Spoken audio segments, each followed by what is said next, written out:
Vote সন্ত্রাসীদের বিরুদ্ধে zero tolerance ঘোষণা নির্বাচন কমিশনের জুনের মধ্যেই হালনাগাদ ভোটার তালিকা।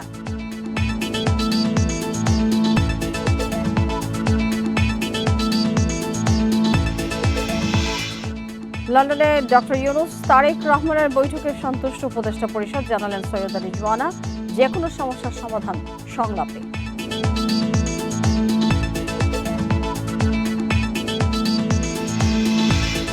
হজ ব্যবস্থাপনায় এবার দক্ষিণ এশিয়ায় সেরা বাংলাদেশ, সৌদি আরবের তালিকা প্রকাশ, দেশে ফেরা হাজিদের সন্তোষ।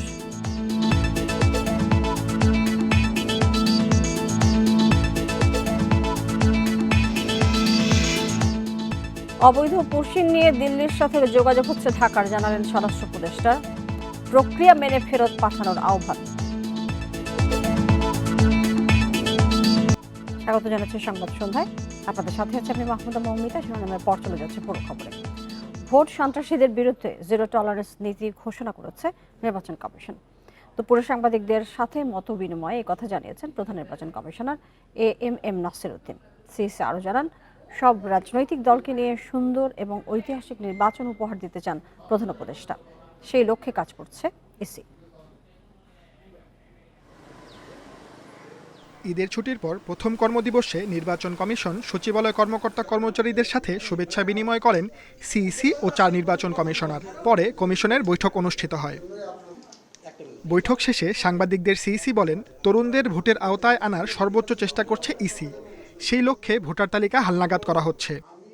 যথাসম্ভব সবাইকে 100% আনতে পারবো, এটা ওয়াদা করতে পারবো না, কারণ আমি 2 মাস আগে যখন শিডিউল ঘোষণা করবো তখন যদি ভোটার তালিকা যারা 18 বছর হয়ে যাবে তাদের না নিতে পারবো, এর আগে তো পারতেছি না, বুঝছেন না।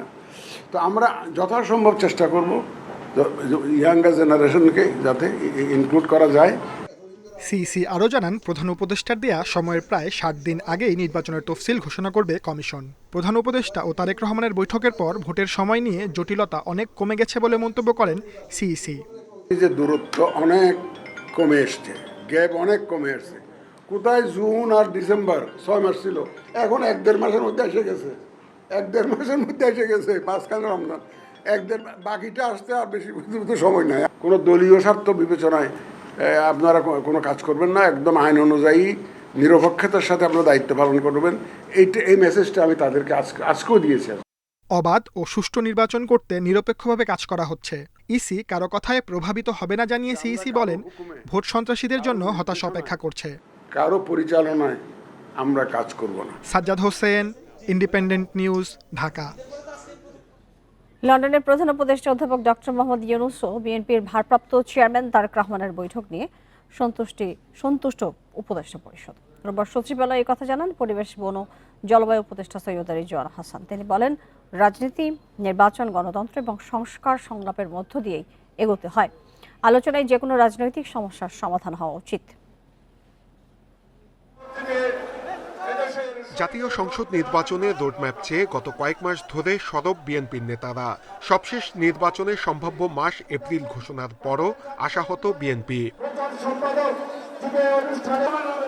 এমন পরিস্থিতিতে গত শুক্রবার লন্ডনে প্রধান উপদেষ্টা অধ্যাপক মোহাম্মদ ইউনূসের সঙ্গে বৈঠকে বসেন বিএনপির ভারপ্রাপ্ত চেয়ারম্যান তারেক রহমান। ঐতিহাসিক এই বৈঠক শেষে যৌথ বিবৃতিতে জানানো হয়, সংস্কার ও বিচারে কাঙ্ক্ষিত অগ্রগতি হলে রমজানের আগেই নির্বাচন হতে পারে। সকল প্রস্তুতি সম্পন্ন করা গেলে 2026 সালের রমজান শুরু হওয়ার আগের সপ্তাহেও নির্বাচন আয়োজন করা যেতে পারে। আলোচনার মাধ্যমে রাজনৈতিক সমস্যা সমাধানের এই বৈঠক নিয়ে উপদেষ্টা পরিষদও সন্তুষ্ট বলে জানান পরিবেশ, বন ও জলবায়ু উপদেষ্টা সৈয়দা রিজওয়ানা হাসান। তিনি বলেন, কোনো রাজনৈতিক দলের এই বিষয়ে কিছু বলার থাকলে তা প্রধান উপদেষ্টাকে বলতে হবে। রাজনীতি বলেন, নির্বাচনই বলেন, গণতন্ত্রই বলেন আর সংস্কারই বলেন, প্রত্যেকটাই ডায়ালগের মাধ্যমে আগাতে হবে। আমি সেই জন্য ডায়ালগটা হচ্ছে এটাকেই একটা সুসংবাদ মনে করি। আমার কাছে পরিস্থিতিটা বেশ স্বস্তিকর মনে হচ্ছে। হ্যাঁ, আর এখন রাজনৈতিক দলগুলো তার অবস্থান থেকে কথা বলবেন। রাজনৈতিক দলগুলো প্রধান উপদেষ্টার ব্যাপারে যদি কোনো কথা বলেন, এটা প্রধান উপদেষ্টার সাথেই ওনারা নিশ্চয়ই কথা বলবেন। এদিকে স্বরাষ্ট্র উপদেষ্টা জানান, নির্বাচন সুষ্ঠু করার জন্য আইনশৃঙ্খলা বাহিনীর সব ধরনের প্রস্তুতি আছে। নির্বাচনের ডেটটা তো ফিক্স করবে নির্বাচন কমিশন। ওনারা যেই সময় ফিক্স করবে আমরা মনে হয় আমাদের আইন শৃঙ্খলা বাহিনী ওই সময় তারা প্রস্তুত যে কোনো অবস্থায়। যে কোনো সমস্যা যে আলোচনার মাধ্যমে সমাধান হতে পারে, ডক্টর ইউনূস তারেক রহমানের বৈঠকটি তার একটি দৃষ্টান্ত হয়ে থাকবে বলে মনে করছেন উপদেষ্টারা। নূরে আলম, ইন্ডিপেন্ডেন্ট নিউজ, ঢাকা। মেয়রের শপথ না পড়ানো পর্যন্ত টানা অবরোধ কর্মসূচি চালিয়ে যাওয়ার ঘোষণা দিয়েছেন বিএনপি নেতা ইশরাক হোসেন। এই কর্মসূচিতে সাড়া না দিলে আবারও কঠোর আন্দোলনের হুঁশিয়ারি দিয়েছেন বিএনপির এই নেতা। রোববার নগর ভবনের সামনে অবস্থান কর্মসূচি পালনকালে তিনি এই ঘোষণা দেন। পাশাপাশি জনভোগান্তি লাঘবে ব্যবস্থা নেওয়ার কথা জানান তিনি। পূর্ব ঘোষণা অনুযায়ী ঈদের পর আবারও ঢাকা দক্ষিণ সিটি কর্পোরেশনের সামনে সকাল থেকে গণ অবস্থান কর্মসূচি পালন করছেন ইশরাক হোসেনের সমর্থকরা। তাদের দাবি, অনতিবিলম্বে ঢাকা দক্ষিণের নির্বাচিত মেয়র হিসেবে ইশরাক হোসেনকে শপথ পড়িয়ে দায়িত্ব বুঝিয়ে দেওয়ার। সকাল 11টার দিকে এই কর্মসূচির সঙ্গে একাত্মতা প্রকাশ করতে নগর ভবনে আসেন ইশরাক হোসেন। উপস্থিত হওয়ার কিছুক্ষণের মধ্যেই নেতাকর্মীদের উদ্দেশ্যে বক্তব্য রাখেন তিনি। সরকার সাংবিধানিক দায়িত্ব পালন করছে না বলেও অভিযোগ তোলেন। বর্তমান যে স্থানীয় সরকার উপদেষ্টা, তিনি যে শপথ ভঙ্গ করেছেন, তিনি সংবিধানকে লঙ্ঘন করেছেন। যেই শপথ নিয়ে তিনি উপদেষ্টা হয়ে গাড়িতে পতাকা লাগিয়ে ঘুরে বেড়াচ্ছেন, সেই সংবিধানকে তিনি লঙ্ঘন করেছেন। বাংলাদেশের সর্বোচ্চ আদালত সুপ্রিম কোর্টের আপিল বিভাগকে তিনি ক্রমাগত অবমাননা করে চলেছেন। জনগণের ভোগান্তি চান না উল্লেখ করে টানা অবস্থান কর্মসূচি চালিয়ে যাওয়ার ঘোষণা দেন তিনি। ঢাকা দক্ষিণ সিটি কর্পোরেশনের যে রায় এবং সেটিকে যে পূর্ণাঙ্গভাবে কার্যকর করার জন্য যে বাধাগ্রস্ত করা হচ্ছে, এটার বিরুদ্ধে আমাদের যে আন্দোলন রয়েছে সেটি অবশ্যই চলমান থাকবে। কিভাবে জনগণের ভোগান্তি লাঘব করবেন জানতে চাইলে ইশরাক হোসেন জানান, ভোগান্তি কমাতে ডিএসসিসির প্রত্যেকটি আঞ্চলিক অফিসে বুথ বসানোর চিন্তা করা হচ্ছে। এটা আমরা ইমিডিয়েটলি শুরু করার জন্য আমরা পদক্ষেপ নিচ্ছি। ইমিডিয়েটলি এটা জোন ভিত্তিক যে অফিসগুলো আছে সেখানে আপনার জরুরি বুথ বসানো হবে। সেই ব্যাপারে আমরা কথা বলতেছি কিভাবে এটা করা যায়। পাশাপাশি জনভোগান্তি কমাতে দ্রুত শপথ আয়োজন ও দায়িত্ব বুঝিয়ে দেওয়ার আহ্বান জানান তিনি। বন ইবনে কামাল, ইন্ডিপেন্ডেন্ট নিউজ, ঢাকা। দক্ষিণ এশিয়ার দেশগুলোর মধ্যে হজ ব্যবস্থাপনায় এবছর প্রথম হয়েছে বাংলাদেশ। হজ শেষে সৌদি সরকার এই তালিকা প্রকাশ করেছে বলে জানান এজেন্সিদের সংগঠন হাব। দেশে ফেরা হাজিরা এবারের ব্যবস্থাপনায় সন্তুষ্ট। সরকারি হিসেবে রবিবার পর্যন্ত দেশে ফিরেছেন প্রায় 21,000 হজযাত্রী। কেউ 1 মাস, আবার কেউ 45 দিন প্রিয়জন ছেড়ে বের হয়েছিলেন হজযাত্রায়। উদ্দেশ্য ছিল আল্লাহর কাছে নিজেকে সঁপে দেয়া, আর পবিত্র কাবা তাওয়াফে ছিল ক্ষমার ফরিয়াদ। ইসলামের ফরজ এই ইবাদত শেষে দেশে ফিরছেন হাজিরা। বিমানবন্দরে নেমে জানালেন অভিজ্ঞতা ছিল না, ব্যবস্থাপনা নিয়ে অভিযোগ। আলহামদুলিল্লাহ, খুব ভালো লাগলো, ভালোভাবে হজ করতে পারছি, কোনো সমস্যা হয়নি এবং আসতে যাতে বিমানে কোনো সমস্যা হয়নি। আমাদের খুব ভালোভাবে করছে, সুষ্ঠুভাবে এবং সুন্দরভাবে আসছি। আমাদের বাংলাদেশের যে অ্যারেঞ্জমেন্ট সেটা ভালো ছিল। যাওয়া আসা থাকা সব কিছু ভালো, অন্য বছরের চেয়ে বছর খুবই সুবিধা হয়েছে। হজ পালনের সময় তারা নিজের পরিবার পরিজন, দেশ ও মুসলিম উম্মার শান্তি কামনায় আল্লাহর কাছে দোয়া করেন। সারা উম্মতের জন্য দোয়া করছি, নিজের জন্য দোয়া করছি, মা বাবার জন্য দোয়া করছি। হাঁটু ব্যথা এত প্রবলেমেটিক, আমি একটা মানুষ, অথচ আমি দিনে 2 বারও তওয়াফ করেছি। আমার খুবই ভালো লেগেছে এবং আমার নিজের ঘর মনে হয়েছে। গত জীবনে যা করেছি সমস্ত জানা অজানা ভুল ভ্রান্তি সমস্ত গুনাহ খাতা থেকে আল্লাহ মাফ করে দিয়ে আমাদের হজকে তুমি কবুল করে নাও।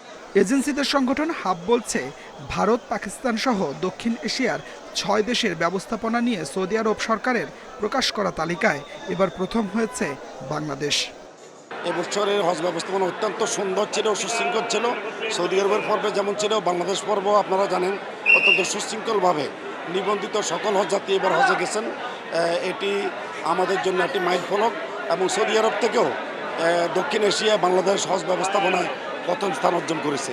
আমরা সবাই মিলে ঐক্যবদ্ধভাবে এবার হজটাকে সুন্দর করার জন্য আমরা চেষ্টা করেছি। আশা করি মানুষ এটা বলবে যে এবছর কোনো কান্নাকাটি নাই, এবছর কোনো মারামারি নাই, এবছর হজে কোনো লোকের টিকিটের কোনো অভাব হয় নাই। গত বছরের চেয়ে এবার মৃত্যু কম হয়েছে হজযাত্রীর। 15 জুন পর্যন্ত 2 নারীসহ মৃত্যু হয়েছে 27 জনের, নিখোঁজ 1 জন, আর বিভিন্ন হাসপাতালে ভর্তি আছেন প্রায় 30 হাজি। Adilur Rahman, Independent news, Dhaka. বাংলাদেশে ভারতের অবৈধ পুশিন নিয়ে ঢাকা দিল্লি যোগাযোগ হচ্ছে। ঢাকায় ভারতের হাই কমিশনারকে বলা হয়েছে, কোনো বাংলাদেশি অবৈধভাবে ভারতে থাকলে যথাযথ প্রক্রিয়ায় তাকে ফেরত পাঠানো হোক। রোববার সচিবালয়ে আইনশৃঙ্খলা সংক্রান্ত কোর কমিটির বৈঠক শেষে কথা জানান স্বরাষ্ট্র উপদেষ্টা। টানা 10 দিনের ঈদের ছুটি শেষে কাজে ফিরেছে সচিবালয়। দীর্ঘদিন পর সহকর্মীদের কাছে পেয়ে উচ্ছ্বসিত কর্মকর্তা কর্মচারীরা। উপদেষ্টারাও কর্মকর্তার সঙ্গে শুভেচ্ছা বিনিময় করেন। এ সময় সড়ক পরিবহন ও বিদ্যুৎ উপদেষ্টা জানান, ঈদের আগের 2 দিন ছুটি ও ফিটনেসবিহীন গাড়ির জন্য বাড়ি যাওয়ার পথে যানজট হয়েছে। তাই ফিটনেসবিহীন গাড়ির বিরুদ্ধে কঠোর ব্যবস্থা নেবে সরকার। ফিটনেসবিহীন গাড়ি অনেক আছে, এগুলো অনেকগুলো বিকল হয়ে রাস্তা বন্ধ করে দেয়। তো আমরা এই যে রমজানের কথা বিবেচনা করে এই ফিটনেসবিহীন গাড়ি এবং এই যে পুরনো গাড়ির বিরুদ্ধে করি না, কিন্তু এখন এটা পুরোদমে ব্যবস্থা নেওয়া হবে। মৎস্য প্রাণী সম্পদ উপদেষ্টা জানান, এবার সারা দেশে 97 লাখ পশু কোরবানি হয়েছে, তবে প্রস্তুত ছিল 1.25 কোটি। 25 লাখ পশু বাড়তি থাকার বিষয়টি দেশের জন্য স্বস্তির। রাজনৈতিক কোরবানি হয়নি বলে এবার বড় গরুর বিক্রি কম। বড় গরু এবার বিক্রি হয়নি তেমন, তার মানে রাজনৈতিক গরু মানে কোরবানি হয়নি আর কি, সেটা ছিল। আর চামড়ার ব্যাপারটাও যেটা দেখলাম যে স্থানীয়ভাবেও ওরা ডিসিরা মানে প্রশাসন ভালোই চেষ্টা করেছেন। এদিকে আইনশৃঙ্খলা সংক্রান্ত কোর কমিটির বৈঠক শেষে স্বরাষ্ট্র উপদেষ্টা জানান, পুশিন নিয়ে ঢাকা দিল্লি যোগাযোগ হচ্ছে। ঢাকায় ভারতীয় হাই কমিশনারকেও অবৈধ পুশিন নিয়ে কঠোর বার্তা দেওয়া হয়েছে। জঙ্গলের ভিতরে ফেলায় যাওয়া, নদীর উপরে ফেলায় দেওয়া, একটা লেকের উপরে ফেলায় যাওয়া, এটা কিন্তু কোনো সভ্য দেশের কিন্তু হওয়া উচিত না। তো এই জন্য আমরা অনুরোধ করছি, আমাদের যদি নাগরিক থাকে তোমরা প্রপার চ্যানেলে পাঠাও, আমরা নিয়ে নিই। স্বরাষ্ট্র উপদেষ্টা আরও বলেন, পুলিশ মানবিক হয়ে কাজ করছে বলে অনেকের কাছেই মাঠে তাদের নিষ্ক্রিয় মনে হচ্ছে। পুলিশ প্রস্তুত আছে অবশ্যই। নূরে আলম, ইন্ডিপেন্ডেন্ট নিউজ, ঢাকা। খোলার দ্বিতীয় দিনে রোববার জাতীয় চক্ষু বিজ্ঞান ইনস্টিটিউটে মিলেছে সব ধরনের সেবা। আউটডোর, রোগী ভর্তি এবং অপারেশন কার্যক্রম স্বাভাবিক অবস্থায় ফিরেছে। এদিকে চিকিৎসাধীন জুলাই অভ্যুত্থানে আহত 50 জনের খোঁজ না মেলায় তাদেরকে পলাতক ঘোষণা করেছে হাসপাতাল কর্তৃপক্ষ। জাতীয় চক্ষু বিজ্ঞান ইনস্টিটিউট ও হাসপাতালে সকাল থেকেই ছিল রোগীদের ভিড়। রোগীদের অপারেশনও শুরু হয়েছে। এর আগে শনিবার সকালে জরুরি ও বহির্বিভাগের সেবা চালু হলে চিকিৎসা নেন 1459 জন রোগী, আর ভর্তি হন 64 জন। ঈদের আগে আসছিলাম ওই ছাত্ররা আন্দোলন করার জন্য, আর চিকিৎসা নিতে পারিনি, এই জন্য গেছি গায়ে আজকে খোলা, তারপর আসছি। একটা দেওয়ার পর 4 মাস হয়ে গেছে, এখন আর একটা দিমু। নানাকেও নিয়ে আসছি, এখানে চিকিৎসা আলহামদুলিল্লাহ অনেক ভালো। হাসপাতালে ভর্তি হওয়া জুলাই অভ্যুত্থানের আহতদের সঙ্গে কর্মচারী ও অন্যান্যদের সংঘর্ষের জেরে গত 28 মে বন্ধ হয় হাসপাতালের কার্যক্রম। শনিবার থেকে কার্যক্রম চালুর পর ফিরে যাওয়া রোগী ও অপারেশন শিডিউল থাকাদের বিশেষ গুরুত্ব দিচ্ছে কর্তৃপক্ষ। আর জুলাই অভ্যুত্থানে আহতদের খোঁজ না মেলায় পলাতক ঘোষণা করা হয়েছে। ওদের ভিতর 4 জন ভর্তি ছিলেন, অ্যাডমিটেড ছিলেন, ওরা এখনো আছে। ওদের এখানে থাকার প্রয়োজন নাই, আমরা প্রয়োজনীয় কাগজপত্র, ডিসচার্জ সার্টিফিকেট যেটা বলি, সেটা রেডি আছে। 50 জনকে আমরা হাসপাতালে পাচ্ছি না 5 তারিখের পর থেকেই। তা এই প্রেক্ষিতে আমরা 11 তারিখ পর্যন্ত দেখে 12 তারিখে তাদেরকে অ্যাবসকন্ডেড ঘোষণা করেছি। পুলিশ, র্যাব ও সেনাবাহিনীর উপস্থিতির কারণে হাসপাতালে চিকিৎসক, নার্স ও রোগীদের মাঝে আস্থা ফিরে এসেছে। যে কোনো অপ্রীতিকর পরিস্থিতি ঠেকাতে নেওয়া হয়েছে পর্যাপ্ত নিরাপত্তা প্রস্তুতি। Arafatur Rahman, Independent news, Dhaka. কালিয়াকৈর উপজেলা বিএনপির আহ্বায়ক কমিটি ঘোষণাকে কেন্দ্র করে 2 পক্ষের মধ্যে পাল্টা ধাওয়ার ঘটনা ঘটেছে। পরিস্থিতি নিয়ন্ত্রণে পুলিশ টিয়ারশেল নিক্ষেপ করে। গতকাল মোহাম্মদ নুরুল ইসলাম শিকদারকে আহ্বায়ক, এম আনোয়ার হোসেনকে সদস্য সচিব করে 41 সদস্য বিশিষ্ট কালিয়াকৈর উপজেলা বিএনপি আহ্বায়ক কমিটি গঠন করা হয়। এরপর থেকেই পদবঞ্চিতরা বিক্ষোভ শুরু করে। বিক্ষোভকারীদের অভিযোগ, গত 15 বছরে আন্দোলন সংগ্রামে না থাকা লোকদের দিয়ে আহ্বায়ক কমিটি গঠন করা হয়েছে।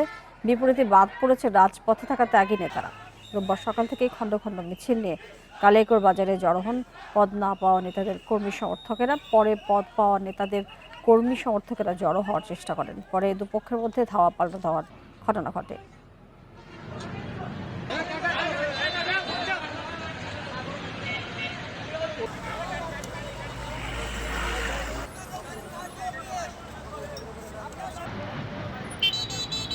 আবারও নেপাল থেকে জলবিদ্যুৎ আমদানি শুরু করেছে বাংলাদেশ। শনিবার রাত 12টা থেকে 38 মেগাওয়াট বিদ্যুৎ বাংলাদেশের গ্রিডে যোগ হয়েছে বলে জানিয়েছে বিদ্যুৎ উন্নয়ন বোর্ড পিটিবি। নেপাল থেকে ভারতীয় সঞ্চালন লাইনের মাধ্যমে এই বিদ্যুৎ আমদানি করেছে বাংলাদেশ। নেপাল, ভারত এবং বাংলাদেশের মধ্যে হওয়া ত্রিপক্ষিক চুক্তি অনুযায়ী এই বিদ্যুৎ আসছে বলে জানিয়েছে পিটিবি। চুক্তি অনুসারে প্রতি বছর 15 জুন থেকে 15 নভেম্বর 5 মাসের জন্য 40 মেগাওয়াট বিদ্যুৎ আমদানি করবে বাংলাদেশ। এই জন্য ব্যবহৃত হবে ভারতের 400 কেভি ট্রান্সমিশন গ্রিড লাইন। এই বিদ্যুতের মূল্য ধরা হচ্ছে প্রতি ইউনিট প্রায় 7.5 টাকা। কাঠমান্ডু থেকে পিটিআইয়ের প্রতিবেদনে বলা হয়েছে 15 জুন রাত 12টায় বাংলাদেশে এই বিদ্যুৎ সরবরাহ করা হচ্ছে। চুক্তি বাস্তবায়নের প্রতীকী প্রচেষ্টা হিসেবে গেল বছরের 15 নভেম্বর একদিনের জন্য বাংলাদেশে বিদ্যুৎ রপ্তানি করেছিল নেপাল। সংশ্লিষ্ট সূত্র বলছে আগামী 5 বছরের জন্য নেপাল থেকে এই জলবিদ্যুৎ আমদানি করতে সম্মত হয়েছে বাংলাদেশ।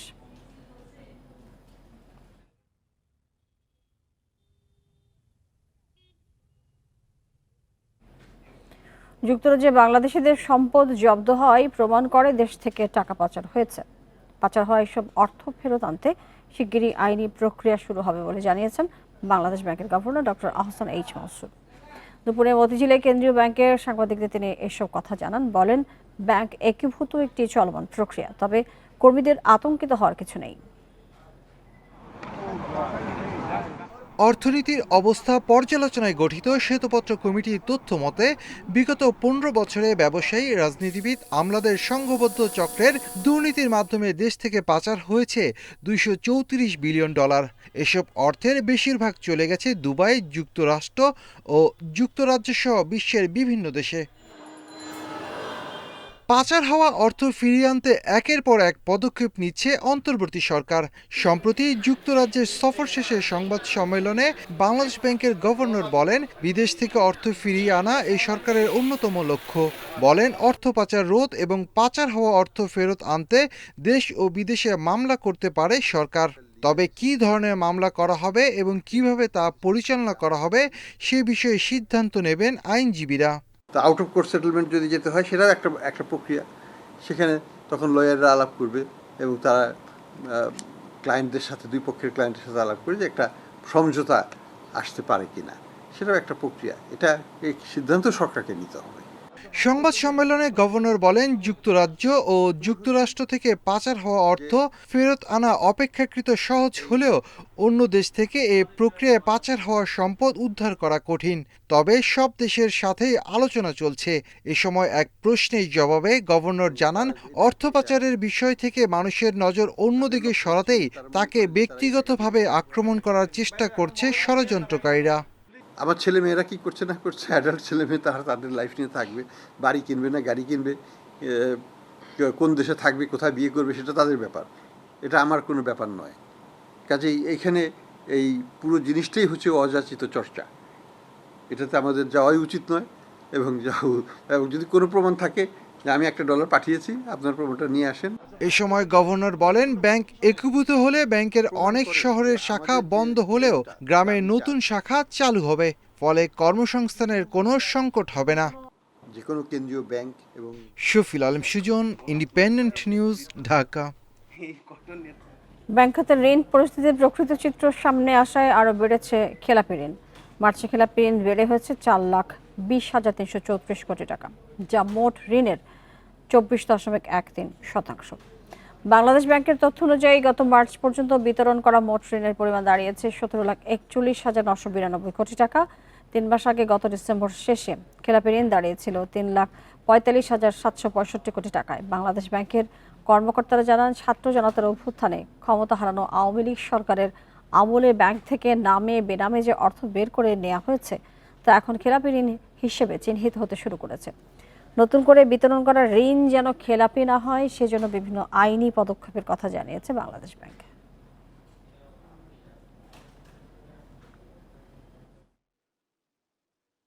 আইএমএফ এর নির্দেশনা অনুযায়ী ঋণ যে কিস্তির মেয়াদ সেগুলো কমিয়ে আনা হয়েছে, যার ফলে আগে যেটা খেলাপি হিসেবে দেখানো হতো না তখন সেগুলোকে এখন স্বাভাবিকভাবে শ্রেণীকরণের আওতায় চলে এসেছে। এই কম্বাইন্ড একটা ইম্প্যাক্টের কারণে ক্লাসিফাইড লোনের পরিমাণ গত কোয়ার্টারের তুলনায় এই কোয়ার্টারে প্রায় 4% বৃদ্ধি পেয়েছে। এই ছিল এখনকার সংবাদে। আরো বিস্তারিত জানতে চোখ রাখুন ফেসবুক, ইউটিউব এবং এক্সে। ধন্যবাদ সবাইকে সাথে থাকার জন্য।